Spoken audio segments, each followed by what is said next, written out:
Cuando a mí me llaman para, como estaban modestos, para ayudarle a Carballal y a esos, yo le dije, os pongo una condición.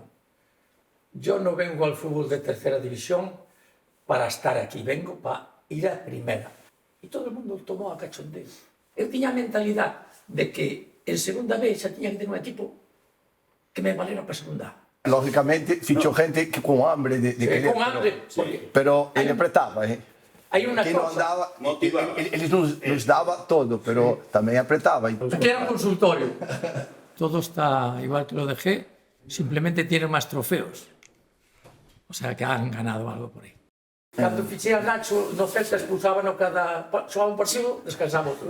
E un día fixo a gol aquí, con o Nacho e tal, e xe, estás contento, Nacho? Xe, estou, sí. Pois eu non te estou tan contento. Sino que és un bo xogador, pero se non te dominas, eres carne de cañón. Tírame a mí? Sí. Tens que colaborar comigo que é como se fora a tua casa. Joder, tens que pensar nos demais. O perjuicio que nos causa, si ti eso, non? E fois dominando, con moito traballo, Cando fichei a Fabiano, non lle renovaban no Celta, o sea, non lle falaron renovar. E díxome Fidalgo, hai un xogador de puta madre, pero se eu traio. Traino que queiras ti, eu confío en ti. E truxo a Fabiano.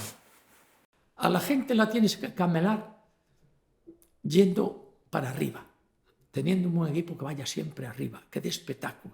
Viene Gil y me dice, tenéis un presidente cojonudo. Me dio un beso. Y dije yo, bueno, cojonudo sí, pero un presidente bueno. Y disteis la nota en la televisión, tanto Caneda como tú.